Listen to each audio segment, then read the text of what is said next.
อ่าสติ๊กลืมก็คือว่าอัน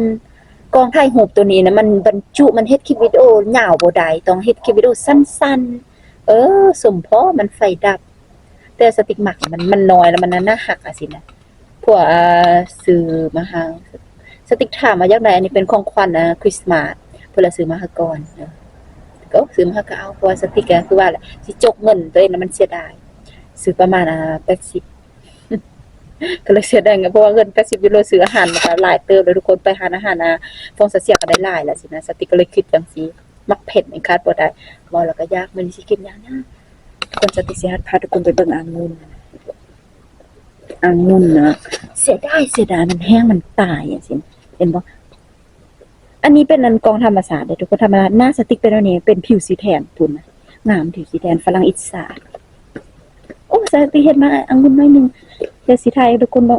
สิเอาไปกินอันเพราะว่ามีเอาเผ็ดผงแล้วเด้เห็นบ่อันนี้เป็นหน้าสดหน้าใสหน้าสดเพราะว่าอันถ้าเวลาเอาโทรศัพท์เฮ็ดมาโทรศัพท์เฮ็ดวิดีโอแล้วมันเฮาก็ได้ใส่เอฟเฟกต์ใส่หยังสิแต่อันนี้มันบ่มีเอฟเฟกต์บ่แม่นหยังดอกสติ๊กยังบ่ฮู้ตั้งค่าก็เลยว่าลองแบบนี้แหละน่าจะดีอยู่ดอกนี่ทุกคนลงมาองุ่นนะก็คือว่ามันกำลังตายเลยมันเข้า5อันวินเตอร์แล้วเด้ประมาณวันที่26อยู่ฝรั่งเศสก็สิเปลี่ยนเวลาแล้วเด้เห็นบ่สติ๊กสิเอาไปกินมักเผ็ดสบายแล้วอยู่บนนี้ทุกคนแบบมันบ่ได้แออัดกับไผแล้วบ่ได้มีบ้านๆมันบ่ได้อยู่อพาร์ตเมนต์ซั่นน่ะดีแล้วสกดีแล้วหั่นแหละสติ๊กก็ยังว่าถ้าบ่ได้บ้านสติ๊กสิบ่ย้ายจากบ่นี้โอ้อันนี้งามอันนี้มันเป็นรุ่นที่2เลยทุกคนเห็นบ่มันเป็นรุ่นที่2ก็ได้มันหมดรุ่นเทื่อนึงแล้วได้มาองุ่นเอาไปกินกับมักเผ็ดปิดบ่ได้ปานนี้ก่อนเป็นรุ่นที่2แล้วก็เลยว่าเป็นบลองจองจอยเป็นเขื่อนคัดถาดอาหารคัดวิตามินคัดโปรตีนแต่ว่าหั่นน่ะบ่ฮู้สิบ่ได้ซิมสิไปกินแซ่บๆนึงโอ้อย่างอันนึงนี่อันนี้สติสิว่าถ้าอีกอาทิตย์นึงมันยังบ่แดงเด้เห็นบ่อันนี้พอกินแล้วปกติเลยมีอันบ่มีแล้วเด้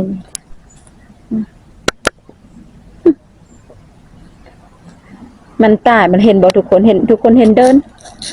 แล้วบ่ตัดหญ้าคุณแล้วเอาสลัดมาปลูกใส่พุ่นล่ะปลูกก็ปลูกทิ่มทุกคนแล้วก็บ่ตัดหญ้าเราก็อยู่แต่บ้านแท้แล้วแต่ใจดีคนนี้เราบ่ได้มากวนบ่ได้วุ่นวายแบบค่าห้องสิเฮาจ่ายสาแล้วก็บ่ได้วุ่นวายไปทุกคนไปกินส้มสิเผ็ดแจ่วแจ่วผงแจ่วมะเขือห้าวใส่น้ำปลาใส่กะปิก็คือน้ำปลาที่สติ๊กซื้อมื้อนั้นแล้วมันระบ่แซ่บทุกคนปกติสติ๊กกินแต่อันเมกาเชฟล่ะแต่ว่าน้ำปลาที่สก็จะเปิดอันนั้นรวมกันปกติน้ำปลาที่สติ๊กกินเป็นเมกาเชฟแต่อันนี้มื้อนั้นล่ะสติ๊กไปฟองซาเซียสติ๊กซื้อมาแล้วบ่แซ่บรสชาติบ่คือกันแล้วบ่ฮู้เป็นหยังแต่มันบ่เข้มข้นบ่ฮู้ว่าเว้าถูกหรือบ่เว้าถูกทุกคนบรรยากาศก็สิประมาณนี้กองถ่ายรูปตัวนี้สติ๊กอันรู้สึกว่ามันดีเพราะว่าแบบมันใหญ่บ่สั่งว่ามันน้อยแต่ว่ามันบันทึกได้ใหญ่สินะเว้าถูกบ่เห็นบ่เป็นแบบนี้นะมันแบบตัวอย่างแบบสินะปกติสติ๊กเอาโทรศัพท์อัดแล้วเหือนสติ๊กบ่เคยได้หมดแบบนี้แต่อันนี้มันรู้สึกว่าโอเคบรรยากาศดีทุกคน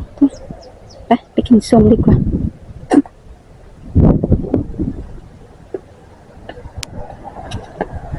ดีใจแต่ว่าขับรถ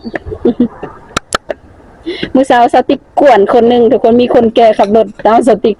กเข้าใจว่าคนที่เป็นออโตเอก่อนล่ะทุกคนที่ขับรถอยู่ตามท้องถนนเวลาเห็นออโตเอก่อนล่ะมันเบื่อสินะเพราะว่ามันขับช้าเสียเวลาไปใครตู่ก่อนเห็นบ่ทุกคนสติ๊กรู้สึกว่าแฮปปี้กับอันกองถ่ายรูปใหม่มันเห็นหมดน่ะ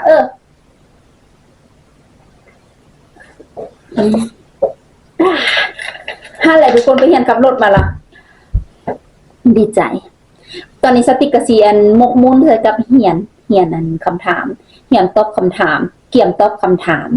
แต่พวกดวงลุนเพิ่นนำกันทุกคนว่าสติ๊กสิสอบผ่านแล้วบ่คือที่สติ๊กว่าแล้วสติ๊กเรียนขับรถเป็นเกียร์ออโต้หลังจากที่จบอันนี้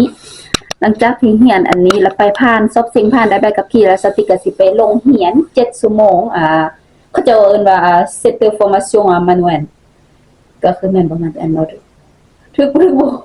เว้าทึกเป็นเกียร์รถเกียร์7ชั่วโมง7ชั่วโมง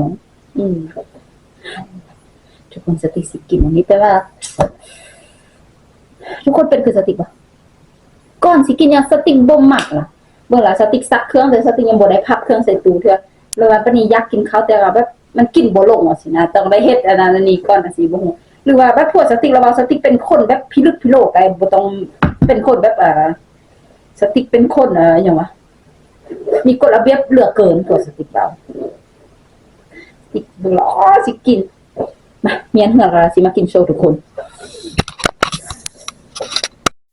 นั่นแหละทุกคนหลังจากเมียงหอเมียงเฮือนแล้วสติกก็กินมักองุ่นสติเฮ็ดมักเผ็ดผงแล้วใส่เกลือใส่น้ำตาลใส่น้ำปลาสินะแต่ว่าเสียดายเว้าแล้วก็เว้าอีกน้ำปลาที่สติกซื้อแล้วบ่แซ่บแบบมันบ่เข้มสะใจมันบ่เข้มข้นว่าซั่นซะบ่คือเมกาเซฟคือว่าแล้ว6 7 8 ปีสติกก็กินแต่เมกาเซฟนะแล้วอันนี้เป็นครั้งแรกที่สติกหักก็เปลี่ยนมันก็เลยบ่ฮู้คือกันรสชาติบ่ถึกปากมันบ่เข้มสะใจแล้วก็บ่หอมอีกถ้าว่าน้ำปลาเมกาเซฟแล้วมันละหอมทุกคนเวลาใส่ซองจิตๆสินะซองเทื่อมันก็พอกินมันก็เค็มแล้วแต่อันนี้ละใส่บักหลายๆก็บ่มีกลิ่นบ่เค็มหั่นแหละสติกก็กินมาองุ่นจนเต็มเลยเต็มถ้วยแล้วทุกคนแต่ว่าตอนกินสติบ่ได้เฮ็ดคลิปวิดีโอลืมก็คือว่าเฮ็ดเวียกเมื่อแต่ก็กินแบบจับโทรศัพท์มาเบิ่ง TikTok เบิ่งอันเจนนี่ได้หมดถ้าสดชื่นไลฟ์สติกติดว่าได้ทุกคนติดตามมาแท้ว่าหั่นแหละชีวิตของสติมื้อนี้ก็บ่มีหยังหลายตื่นเช้ามาก็ไปอันเฮียนขับรถแล้วขับมากินข้าวเมียนหอเมียนเฮือนหลังจากนั้นก็ฮอดเวลาไปรับลูกแล้วก็ไปรับลูกมื้อนี้เป็นมื้อทำอิฐในหอม1เดือนที่เควินกับสติกไปรับลูกนํกันไปรับลูกโรงเรียนกันแยกกันไปเพราะว่าอยู่คนละห้องเนาะไปรับอยู่คนละประตูมันมี2ประตูสำหรับเด็กป .1 ขึ้นไปแล้วก็ประตูสำหรับเด็กอนุบาลต่างหากสินะสติกก็เลยแบ่งกันโอเคสติกไปรับลูกชายเควินไปรับลูกสาวสามารถหับได้เลยแต่ว่าลูกชายเราสติกก็ไปท่ายันแต่ว่าในครูของแกนนิดแล้วมาบอกสติกว่าโอเคต้องไปหับลูกอยู่ทางหลังเพราะว่าสติกลงทะเบียนให้ลูกเนี่ยทุกคนเขาต้องท่า 4:30 แล้วจังไปหับลงทะเบียนยังก็คือลงทะเบียนก็จะเอิ้นว่ากักเดอคีก็คือแบบเวลาเพิ่มมาซั่นซะเวลาเพิ่มปกติอันโรงเรียนแล้วเขาจะสิปล่อยนักเรียนออกมาล่ะ 4:15แล้ววันนี้นี่ถ้าแม่นพ่อแม่ผู้ใดล่ะที่อันเฮ็ดเวียกบ่มีเวลาเฮาก็ลงทะเบียนหาลูกได้ก็คือว่าอยู่อีกลงทะเบียนเพิ่มว่าซั่นซะแต่ว่าเฮามีสิทธิ์ไปรับลูกกันตั้งแต่ 4:30 ขึ้นไปแต่ว่ามื้อนี้แปลกสติกสามารถเปิดประตูได้ 4:20ปกติถ้าบ่ฮอด 4:30 เฮาเปิดประตูบ่ได้เด้อทุกคนเพราะว่าเขาจะเคร่งครัดขนาดแล้วก็ตลกแท้ว่าลูกชายสติกทุกคนเบิ่งเพราะว่าดีใจที่สุดสติกเปิดประตูเข้าไปเท่าที่กับไปท่ากับไปเซ็นชื่อเขียนเวลาเซ็นชื่อจังสันจังสีสิทุกคนแล้วบัดนี้กันยืนท่าลูกชายแล้วเควินกับลูกสาวแล้วนำกลสติกไปแล้วลูกชายสติกย่างมาละเห็นพ่อเพิ่นแล่ได้ละห้องว่าทุกคนดีใจแฮงเพราะว่าพ่อมารับ1เดือนมีแต่แม่มารับดีใจไปเลยลืมบ่เห็นแม่เลยล่วงไปหาพ่อเลยตลกแต่ว่าทุกคนเบิ่งทุกคนก็หัวแต่ว่าสำหรับสาวติ๊กล่ะแบบรู้สึกแปลกๆหน่อยนึงเพราะว่าแบบเด็กน้อยแล้วทุกคนเข้ากล้าแสดงออกเพราะว่าสาวติ๊กเวลาเป็นเด็กน้อยแล้วเฮาบ่กล้าแสดงออกแบบนี้ทุกคนแบบฮักพ่อฮักแม่กอดพ่อกอดแม่สาวติ๊กจื้อบ่ได้ว่าอันครั้งสุดท้ายที่กอดพ่อกอดแม่ล่ะอายุจักปีทุกคนจื้อบ่ได้เลยก็คือว่าเนาะเด็กน้อยอยู่ลาวเฮามันบ่ได้แสดงออกคือเด็กน้อยฝรั่งหั่นแหละไปรับลูกเขาเจ้าก็แฮปปี้ทั้ง2คนแฮปปี้ที่สุดแล้วก็ตอนนี้สาวติ๊กกลับมาบ้านกำลังเฮ็ดอาหารแลงสติ๊กเฮ็ดอาหารก็คือก็บ่มีหยังเฮ็ดง่ายๆอาหารของลูกก็คือเก่าตลอดทุกคนเห็นบ่น้ำอันนี้น้ำมักแอปเปิ้ลที่มีแอลกอฮอล์ 2% สติ๊กมักไทยมักว่าต้องมีติดบ้านตลอดเควินเว้าสติ๊กกำลังสิเป็นขี้เมาแล้วว่าซั่นเพราะว่าตั้งแต่อยู่นำกันจนสิฮอด10 ปีสติ๊กบ่ได้กินเหล้ากินเบียร์กินกับบางเทื่อสินะทุกคนแบบตัดเลยโดยเฉพาะตั้งแต่ม่านลูกมีลูกแล้วก็ตัดแอลกอฮอล์ทุกอย่างเลยแล้วบัดนี้ทุกๆเทื่อไปห้างสติ๊กต้องจับเอาเครื่องดื่มอันนี้มาตลอดเควินสิมักกวนสติ๊กตลอดพุ่นนะ